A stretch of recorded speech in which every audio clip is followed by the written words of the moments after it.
So hello everyone, कैसे हैं आप सभी लोग। आप लोगों ने मेरी 9:30 की लाइव देख ली होगी सैटरडे की। अब आप सोच रहे होंगे कि आज आप क्या लेके आए हो। कल मैं लेके आया था मॉक पेपर, ये है आपका प्रैक्टिस पेपर 1। बड़ा प्यारा है, ध्यान सुनेंगे। देखो इसमें अनसीन पैसेज भी है। फिलहाल मैं आपको अनसीन पैसेज दे रहा हूं, करवा नहीं रहा। आपको नीचे जो है डिस्क्रिप्शन में इसकी पीडीएफ मिल जाएगी टेलीग्राम पे, तो वहां से आप इसको ले सकते हो। इसके पीछे आंसर्स भी हैं। मैं कराने वाला हूं आपके पैसेज के बाद के क्वेश्चंस, ठीक है। 3 पैसेज होते हैं, आपको पता है। एक में 6 क्वेश्चन आने वाले हैं, तो ये 3 पैसेज के बाद हम आगे बढ़ के आपको कराने वाले हैं। इसके अलावा आपकी वीडियो पे, अगर इस वीडियो पे अगर प्यार मिला तो हम पैसेज भी करा देंगे और टाइम लेके। फिलहाल हम नॉर्मल स्टार्ट करते हैं। देखिए जी, कुछ डायरेक्ट क्वेश्चन आया है यहाँ पे। 16 से 20 तक एक क्वेश्चन है, टाइप ऑफ क्वेश्चन है। देखते हैं क्या टाइप है।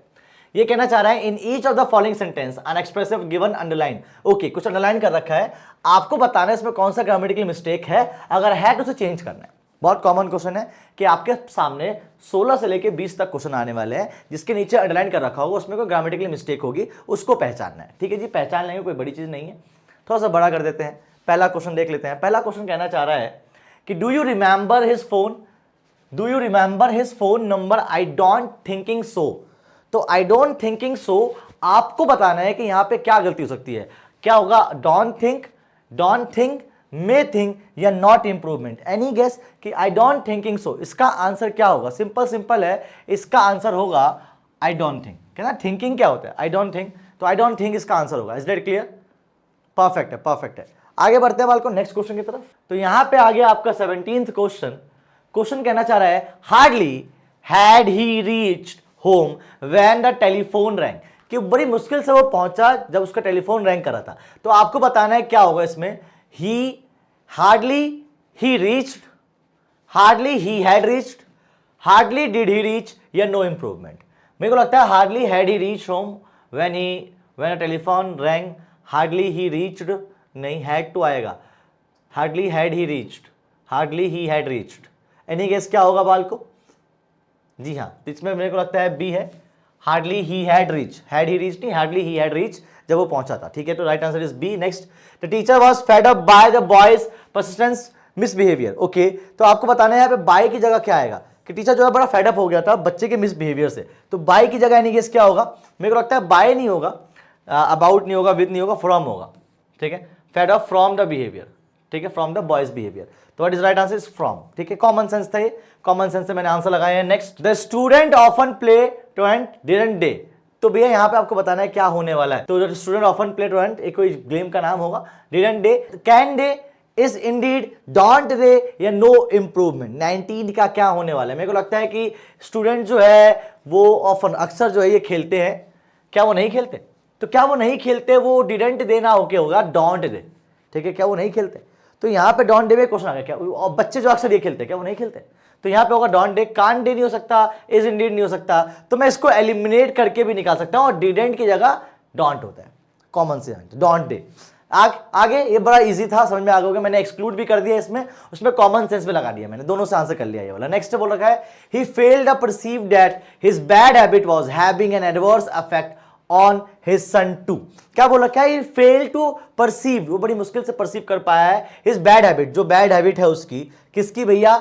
हैविंग एडवर्स इफेक्ट, एक बड़ा एडवर्स इफेक्ट डाल रहा है ऑन हिज सन टू, अपने बच्चे पे भी। तो मुझे बताओ हैविंग एन एडवर्स इफेक्ट की जगह क्या होगा? हैविंग एन एडवर्स इफेक्ट होगा, to have a adverse effect होगा, हैव एन एडवर्स इफेक्ट होगा या नो इंप्रूवमेंट होगा? मेरे को लगता है हैविंग एन एडवर्स, तो हैविंग एन एडवर्स इफेक्ट होगा बाल को। अफेक्ट नहीं होता, इफेक्ट होता है। इफेक्ट प्रभाव पड़ रहा है उसके ऊपर, तो effect is right answer. Having an is perfect grammatically सही है। अफेक्ट की जगह इफेक्ट होगा। टू हैव नहीं हो सकता और हैव द एडवर्स इफेक्ट नहीं हो सकता, वो तो है ही इसमें, है ना। आगे भैया नेक्स्ट टाइप ऑफ क्वेश्चन देखते हैं क्या कहना चाह रहा है कि भैया 20 से 23 तक कुछ क्वेश्चन आने वाले हैं, वो है आपके idiom phrases. Okay, idiom phrases के बाल को क्वेश्चन आने वाले हैं, देखते हैं वो क्या होने वाला है। बड़ा प्यारा पेपर, इसी टाइप का आपका एग्जाम आने वाला है। तो भैया पहला दे रखा है वेट बिहाइंड द ईयर्स, कान के पीछे जो है पसीना आ गया है। अब कान के पीछे पसीना आने का मतलब क्या होगा? Any guess? विदाउट एक्सपीरियंस और नेटिव। मैं मानता हूं अगर आपको बंदूक दे दिया जाए तो देखा फिल्मों में देखा होगा ऐसे पसीना छूटने लग जाता है। इसका मतलब क्या है? कि एक्सपीरियंस नहीं है। क्या है इसका मतलब? Without experience. ठीक है, आपके पास कोई एक्सपीरियंस, कोई वो नहीं है जिससे आप ये काम कर सकते हो। Right answer is A. Next, to catch a tartar, a trap. To catch a tartar का मतलब क्या होता है? To trap wanted criminal with a great difficult, to catch a dangerous person, to meet a disaster, to deal with a person who is a more than one's match. ठीक है, इसका मतलब क्या होगा?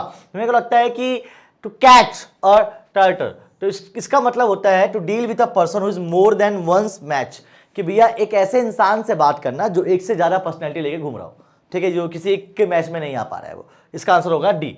कॉमन है कि ये एक इडियम फ्रेजेस है जिसके ग्रामेटिकली कोई यूज नहीं है, ये नॉलेज बेस करता है, ठीक है जी। ये तो बहुत कॉमन है, आपने सुना होगा to have an axe of grind, ठीक है, ये तो बहुत ज्यादा इजी होता है। प्राइवेट एंड ऑफ सर्व, क्या मतलब इसका? याद रखना, इसका मतलब मैंने बता दिया, प्राइवेट एंड ऑफ सर्व। याद रखिएगा, ये जो इडियम फ्रेजेस हैं इसमें मैं आपको ये नहीं बता सकता सर इसका मतलब ऐसा क्यों, ये एक मुहावरा है, ये एक कहावत है, ये कथ्य है, इसमें हम कुछ क्यों और क्या नहीं लगा सकते, ठीक है। इसका मतलब देखा रखा है to have an exchange of grind, इसका मतलब क्या है? To private end of serve, ठीक है जी, क्लियर होगा आपको। नेक्स्ट आपको बताना है 24 से 26 तक, choose the word can substitute the word group of word. Okay, आपको वन वर्ड सब्स्टिट्यूशन बताना है आपको, ठीक है जी। देखते हैं क्या चीज है। A person who have a strong desire to steal, भाई ये तो बड़ा प्यारा है, ये तो बहुत बार आ जाता है। एक ऐसा इंसान जिसको चोरी करने की आदत होती है, उसे क्या बोलते हैं? उसे बोलते हैं क्लैप्टोमैनिक। क्या बोलते हैं उसे? क्लैप्टोमैनिक बोलते हैं। याद रखिएगा, जिसको चोरी करने की आदत होती है उसे बोलते हैं kleptomaniac. Next, a person who blame for the wrong doing for others, एक ऐसा इंसान जो औरों पर ब्लेम करता है कि ये गलती जो है ना, ये गलती भैया तेरी वजह से हुई है। किसकी वजह से हुई है? तेरी वजह से। उसको क्या बोलते हैं? उसे बोलते हैं ये, दैट इज स्कैपोगोट, ठीक है। क्या है इसका? स्कैपीगोट। याद रखना, थोड़ा सा यूनिक और ऐसा वर्ड है जो मुंह में अटक जाता है, दैट इज एस साइलेंट है, कैपीगोट, ठीक है, इसको बोलते हैं चीज। नेक्स्ट बड़ा इजी है तो भैया, कि चींटियों के बारे में या इंसेक्ट्स, कीड़े मकोड़ों के बारे में पढ़ना है। याद रखिएगा, कीड़े मकोड़ों के बारे में पढ़ने को क्या बोलते हैं? एंटोमोलॉजी। क्या बोलते हैं जी? एंटोमोलॉजी। इंसेक्ट्स के बारे में पढ़ना इसको एंटोमोलॉजी। तो लॉजीज मैंने बहुत सारे करा रखे हैं, आपने नहीं देखी तो वीडियोस में जाइए, वहां पे लॉजी मिल जाएगी, ठीक है। एंटोमोलॉजी इन द सेंस कीड़े मकोड़ों के बारे में पढ़ता है। देखो ये यहाँ पे लगेगा सर एंथ्रोपोलॉजी, वो एंथ्रो अलग होता है, वो मानव होता है, ठीक है, आंट की बात नहीं हो रही है। तो एंटोमोलॉजी इन द सेंस कीड़े मकोड़ों के बारे में पढ़ना, जूलॉजी इन द सेंस जानवरों के बारे में पढ़ना, ठीक है जी। आगे बढ़ते हैं। नेक्स्ट 27। अब आपको क्या करना है? यहां पे रीअरेंज करना है पार्ट को। क्या करना है आपको? रीअरेंज करना है। बड़ा कॉमन है, देखते जाने से क्या बोल रखा है। PQRS मिलाना है। वॉज मेरे को लगता है पी से तो स्टार्ट होगा नहीं, पी से तो बाल को स्टार्ट होगा नहीं। Was designed by the British नहीं। The Gateway of India, ठीक है, यहां से स्टार्ट हो सकता है क्योंकि नाउन भी है। Year of 1924, okay, was open in the general public, तो मेरे को लगता है आसान है ये। The Gateway of India was designed by the British architect George Witten and, ठीक है, and was open on the general public in the year, ये है भैया, ये है भैया QPRS। कैसे sir? The Great Way of India was designed by the British architect George Witten and के बाद क्या बोला? एस्परो was open in the general public in the year of 1924। तो राइट आंसर इज बी। आगे बढ़ते हैं वाल को। I suspect that all, ठीक है, अब ऑल के बाद देखते हैं क्या होने वाला है। आई सस्पेक्ट दैट ऑल, मैं सस्पेक्ट कर रहा हूं हर बच्चे का। अब हर बच्चे का क्या देखते हैं जरा, वो भी देख लेते हैं क्या है। Student share that moment of philosophers and philosophy silence embarrassment when someone innocently ask us what we do. Okay, I suspect that all, अब ऑल दो के लोगों की बात कर रहे हैं ना, फिलोसफर्स एंड फिलोसफी, ठीक है, तो क्यू होगा। क्यू कहाँ का है? यहाँ भी है और यहाँ भी है। और फिलोसफर एंड फिलोसफी, उसका बोल रखा है पी पढ़ो, फिलोसफी स्टूडेंट्स, ठीक है, यही है, ठीक है। क्या आंसर है भैया? QPRS। साफ साफ मैच भी हो रहा है, आगे कर भी देख लेते हैं। Philosophy students share that moment of, अब ऑफ क्या? ऑफ साइलेंट एम्बैरेसमेंट, ठीक है, तो साफ साफ दिख रहा है, इसका आंसर ये है। आगे बढ़ते हैं बाल को नेक्स्ट क्वेश्चन की तरफ। 29वां, अ रीजन फॉर द अलार्मिंग, ठीक है, क्या बोल रखा है? A reason for the alarming क्या है? Finding could be a fact that the study has focus on the most vulnerable group of children and has not taken a sample that are respective of the total child population। okay, तो मेरे को लगता है यार, मुझे तो सिया लग रहा है, एक बार फिर भी देख लेते हैं। a reason for the alarming, okay, a reason for the alarming finding could be the fact that the study, ठीक, अब मैं एक मानता हूं कि that the, अगर इस पर खत्म करते हैं तो द ऑफ नहीं होगा, द इज नहीं होगा, दैट द स्टडी होगा। तो पी के साथ क्यू तो होगा ही होगा। पी के साथ क्यू कहाँ है? पी के साथ क्यू यहाँ है, यहाँ है, तो ये और ये तो नहीं है। तो मुझे फर्स्ट और सेकंड में से देखना है क्या होने वाला है, क्योंकि दैट द स्टडी हो सकता है, दैट द ऑफ चिल्ड्रन नहीं हो सकता, दैट द इज रिप्रेजेंटेटिव नहीं हो सकता। तो दैट द स्टडी तो होने वाला है, इन द सेंस पी और क्यू तो होने वाला है। एक बार इसको पढ़ लेते हैं। The reason for the alarming is representative of the total child population. Finding could the, मुझे पॉपुलेशन का फाइंडिंग नहीं लग रहा समझ में, देखते हैं फिर भी। Finding could be the fact of the studies has focus on the most vulnerable groups. Of children, ये अच्छा लग रहा है मुझे, and not taken of the sample that, लेकिन डैट पे खत्म हो रहा है भाई। ओके तो भैया यहाँ पे आप अटक गए हैं, ये नहीं होगा, चांसेस कम है इसके, पर फिर भी एक बार लास्ट इसको पढ़ लेते हैं, शायद ये हो जाए, क्योंकि पी क्यू आर एस ऐसे दिख रहा है, देखते हैं फिर भी क्या चीज़ है। पी बनना चाह रहा है a reason for the alarming findings could be the fact that study has focused on the most vulnerable group of children and has not taken sample that is representative। ठीक है, that is representative बिल्कुल सही जी, B is the right answer। आगे बढ़ते हैं बाल को 30वें question पे। 30वां क्वेश्चन, ये तो इजी लगता है, मुझे लगता है कि ये जो है सबसे आसान होते हैं। क्या बोलना चाह रहा है भैया, देखते हैं क्या है ये 30वां। It was one of those, ठीक है okay, night in the office when the office clock was moving towards 4 in the morning। ये तो सही से लग रहा है, इससे आसान क्या होगा सर, कैसे, देखो ना, it was one of those nights, उनमें से एक नाइट था, in the office when the office clock was moving towards 4 in the morning and Begum was still not through with the incredible mass of paper stock with him. तो simple answer है A लग रहा है, साफ साफ लग गया, आगे पढ़ने की जरूरत ही नहीं है मुझे, कॉमन इंग्लिश थी। तो नेक्स्ट आपको बताना है fill in the blanks with option that will make the given sentence grammatically correct. आपको बताना है इनमें से कौन सा जो है ऑप्शन क्लिक होगा ताकि वो जो आंसर है वो ग्रामेटिकली करेक्ट हो जाए। आइए देखते हैं क्या चीज है। A major portion of reporters, a major portion of reporters, what a major portion of reporters consists of detailed assessment dash the investment required, okay, for the investment required of in। तो अब इसको एक काम करते हैं, exclude करते हैं। देखो ऑफ तो नहीं है, इन भी नहीं है, कैसे सर ऑफ और इन कैसे नहीं समझ में आ रहा है। A major portion of the report consist of detail assignment, अब मेरे को लगता है इन द इन्वेस्टमेंट रिक्वायर्ड नहीं हो सकता, ठीक है, for the assessment of the investment, तो ऑफ का, ठीक है, असेसमेंट का इन्वेस्टमेंट रिक्वायरमेंट, तो राइट आंसर इज बी, ऑफ, साफ समझ में आ रहा है, ठीक है जी, कॉमन ग्रामर लगाया है मैंने इसमें, क्यों का की नहीं हो सकता, ठीक है। आगे 33वें पे आते हैं बाल को। The two boys were dash not use mobile phone when eating, okay, तो यहाँ पे दो बच्चों की बात कर रखी है जो मोबाइल फोन यूज नहीं करते हैं। अब देखते हैं यहाँ पे क्या होने वाला है। The two boys were accustomed to not use हो सकता है, ऑफ नॉट यूज विथ, तो विथ तो नहीं हो सकता, फोर नहीं हो सकता। अब बात करते हैं टू और ऑफ में। The two boys were accustomed to not use mobile phones, ऑफ not use mobile phones, any guess, ऑफ होगा या टू होगा 33 का, ऑफ नॉट यूज, सिंपल है, ठीक है, कि भैया दो बॉयज अकस्टम टू नहीं होगा, of not using the mobile phones. Right answer is what 33 का बी, ठीक है जी, है ना। The two boys were accustom to not use the mobile phone, of, हाँ to not, sorry it is not of, that is to not use the mobile phones, ठीक है जी, तो ये ऑफ ना के टू नॉट है। आगे बढ़ते हैं बाल को। He will do well in his life if his mother dash him all the love and attention, okay, तो हैव गिवन नहीं होगा, हैड गिवन नहीं होगा, हैज गिवन होगा, प्रेजेंट में चल रहा है, हैज गिवन। क्या होगा भैया, हैज गिवन, कॉमन सेंस से पढ़ के देख लो, ठीक है जी, हैज गिवन। आगे I will call you, I shall, I might, I could, I will call you tomorrow, common है तो दिख गया साफ साफ, ठीक है जी। आगे बढ़ते हैं, तो यहां पे हो गया has given C. Okay synonyms बाल को, बहुत सारे लोग जो है सिनोनिम्स में घबरा जाते हैं। मैं बताता हूँ सिनोनिम्स जितनी मैंने अब बना रखी है 100 सिनोनिम्स की, उसकी वीडियो देख लो, वो काफी हद तक जो है आपकी हेल्प कर सकती है। सिनोनिम्स अच्छी चीज होती है।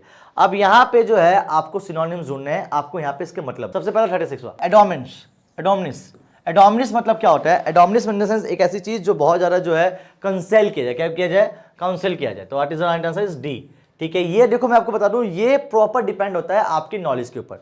आप जो है इसमें सोचो कि सर ऐसा क्यों हुआ, तो मीनिंग होता है, ठीक है, तो उसमें हम कुछ ज्यादा कर नहीं सकते हैं, ठीक है।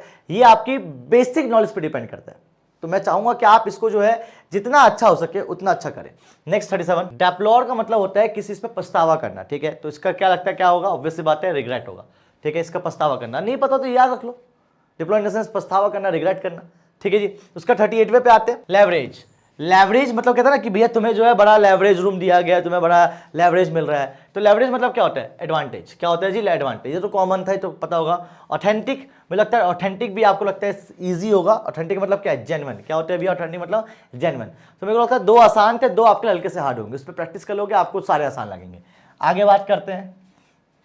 आपको बताना है क्या, opposite, in the sense antonyms बताना है बाल को। आपको क्या बताना है, आपको बताना है एंटोनिम्स। हाँ जी, आपको एंटोनिम्स बताना है। क्या है भैया, सबसे पहला, हाँ जी, कॉन्स्पिशियस मतलब क्या होता है भैया इसका, कंसील्ड, असेंट, प्रोमिनेंट या अंकरेज। तो भैया मेरे को लगता है कॉमन है, क्या होता है conspicuous in the sense concealed. क्या कंसील्ड इन द सेंस, कोई चीज बहुत ज्यादा कंसील्ड हो, कोई बहुत ज्यादा जो गुप्त हो, छुपी हुई हो, ठीक है, कोई ऐसी चीज जो ज्यादा सामने ना आ पाई हो, ठीक है जी, कॉमन है। फैब्रिकेट, अब फैब्रिकेट मेरे को लगता है ये आपने पहले भी सुना होगा। फैब्रिकेट मतलब क्या होता है बाल को, हाँ जी, फैब्रिकेट का मतलब होता है डिसमेंटल। क्या होता है जी, डिसमेंटल होता है फैब्रिकेट का मतलब, ठीक है जी। अब यहां पे नीचे देखो आंसर दे रखे हैं मैंने, पर मैं चाहूंगा आप आंसर ना देखें, ठीक है। आगे बढ़ते हैं, चलिए। अब ये क्वेश्चन जो है, 2 क्वेश्चन मैं आपको 30 सेकंड देता हूं और मैं स्क्रीन से साइड हो जाता हूं, आपको बताना है इसका आंसर क्या है, 42 और 43 का। हाँ जी, आई गेस आपने देख लिया होगा। तो भैया पहला है एनिग्मा। अब एनिग्मा का अपोजिट मतलब क्या हो सकता है बाल को, कोई पता है आपको? जी हाँ, मुझे पता है। एनिग्मा मतलब होता है कोई ऐसी चीज जो बहुत ही ज्यादा एम्बिगियस हो, इन द सेंस कोई चीज बहुत ज्यादा अनक्लियर हो, एम्बिगियस हो, ठीक है जी। नेक्स्ट, कॉम्प्लिएंट। अब ये तो बहुत कॉमन वर्ड है कॉम्प्लिएंट। कॉम्प्लिएंट आपने जिंदगी में बहुत सुना होगा। कॉम्प्लिएंट का मतलब क्या है, जो इंसान आपके साथ ना हो, मतलब जो इंसान आपके साथ कोऑपरेटिव हो, तो इसका मतलब क्या होगा, अपोजिट अनकोऑपरेटिव। क्या होगा जी, अनकोऑपरेटिव, ठीक है जी। जब भी ये चीज आ जाए, कॉम इन द सेंस होता है कॉपरेशन, ठीक है, अनकोऑपरेटिव इन द सेंस जो कोऑपरेटिव नहीं है। 2 3 4 क्वेश्चन है, 48 तक है, शायद 50 तक है ना क्वेश्चन। हाँ, देखते हैं क्या चीज है भैया ये। 44 से 48 आपको बताना है इसमें कोई एरर है या नहीं है, 44वें में कोई एरर है या नहीं है, ये आपको बताना है। Okay, I had ate all of the chocolate when you arrive, no error. I had ate आएगा। चलो जी, तो मैंने यहां पे आपको टास्क दे दिया है। टास्क ये है कि मैं यहां पे देखना चाहता हूं आप कितने एक्टिव हो। अब मैंने यहां पे आपको कमी बता देनी है, आपको बतानी है रियल ब्रेक्स में कमी, कि सर यहां पे कमी इसलिए क्यों हुई। जैसे फॉर एग्जांपल आई हेड 8, अब मैं यहां पे आपको हिंट दे देता हूं कि यहां पे कुछ कमी है, वो आपको कमेंट बॉक्स में करना है, कमेंट करना है कि यहां पे आई हेड 8 में क्या कमी है, ठीक क्या होगा। मैं बता दी इसका आंसर ए है, आपको बताना है क्यों है, ठीक है जी। नेक्स्ट, अगला है your sister has phone to say, उसके आपकी बहन ने जो है मुझे फोन किया था और कहा था, क्या कहा था, she will be coming late at home as she was going for a movie. Okay, she was going for a movie, okay, no error. तो मैं आपको यहां पे हिंट दे देता हूं, she was going for a movie, यहां पे कुछ कमी हो सकती है, ठीक है। क्या she was going for a movie होगा, तो इसमें आपको दिमाग लगाना है, ठीक है, कमी लगाना है कि यहां पे क्या कमी हो सकती है। मैंने कमी बता दी भैया, सी में कमी है, आपको बताना है सी में कमी कहां है। नेक्स्ट, 46 पे आते हैं बाल को, ठीक है जी। स्क्रीनशॉट ले लो, लेना चाहो तो स्क्रीनशॉट ले लो, लेना चाहो तो। As soon as we entered the hotel the manager welcome us and taken us होगा टू द टेबल। तो आपको बताना है भैया सी में क्या कमी है, ठीक है, टेकन अस होगा या क्या होगा। नेक्स्ट 47 में बाल को, sometime when a long document need to be translated quick, several translators are put to work on the job। are put नहीं, आप मुझे बताओ यहां पे several translator are to put the work on the job, तो यहां पे are to put होने वाला है या क्या होने वाला है, यहां पे कुछ कमी है, ये आपको बताना है ना। नहीं, मेरे को लगता है, रुक जाओ, सही तो है, ट्रांसलेटर ही तो है, मुझे लगा ट्रांसलेटर्स दे रखे, ट्रांसलेटर है तो दोबारा देख लेते हैं। Sometimes when a long document needs to be translated quick, ठीक है, तो बाल कमी दिख गई मुझे, needs to be translated quick। तो मुझे बताओ ये बी वाले में कहीं गलती है, ये नहीं, सी वाले में कोई गलती नहीं, मुझे लगा यहाँ पे एस नहीं दे रखा है, यहाँ पे एस दे रखा है, तो आर तो आएगा। needs to be translated quick, यहां पे कोई कमी है बाल को, ये बताना है क्या कमी है, ठीक है जी। आगे बढ़ते हैं 48वें पे। 48वां भी क्या है, if the electorate is moral the intelligent then a documency। Okay, तो then यहां पे कुछ कमी है बाल को, यही दिख गया मुझे, documency will functions well। तो मुझे बताओ यहां पे क्या कमी है, ठीक है जी। उसके बाद मतलब इसमें बी में कमी थी। 49वां, choose the incorrectly spelled word, ये जो है बहुत आसान है, आपको बताना है इनमें से किसकी स्पेलिंग जो है गलत है, ठीक है। 49 में वेवरिंग की, कैरोस की, बिलेबल की या रिकमेंड की, आपको बताना है 49 में किसकी स्पेलिंग गलत है। मुझे लगता है आप देख भी सकते हो कि यहाँ पे रिकमेंडेड की जो स्पेलिंग है वो गलत है, रिकमेंड की स्पेलिंग गलत है यहाँ पे बाल को। लास्ट क्वेश्चन, 50वां क्वेश्चन ये रहा आप लोगों के सामने, क्या है, choose the correct spelled word of the given. आपको बताना है कौन सी स्पेलिंग जो है करेक्ट है, ओके, एफिशिएंट की स्पेलिंग गलत है, हाइजीन की स्पेलिंग गलत है, एलिमेंट्री की स्पेलिंग गलत है, कॉन्करेंट की स्पेलिंग सही है। तो राइट आंसर इज ए। ठीक है जी, तो यहाँ पे जो है हमने मॉक पेपर 1 कर लिया है। आई गेस आपको प्रैक्टिस पेपर 1 आई गेस आपको मजा आया होगा। और अब बाकी के लिए मिलते हैं आपसे नेक्स्ट वीडियो में, तब तक के लिए जय हिंद जय भारत। और कमेंट करना ना भूलें, आपके कमेंट्स मुझे समझ में आएंगे कि आप कितने एक्टिवली पेपर को देख रहे हो। Bye bye.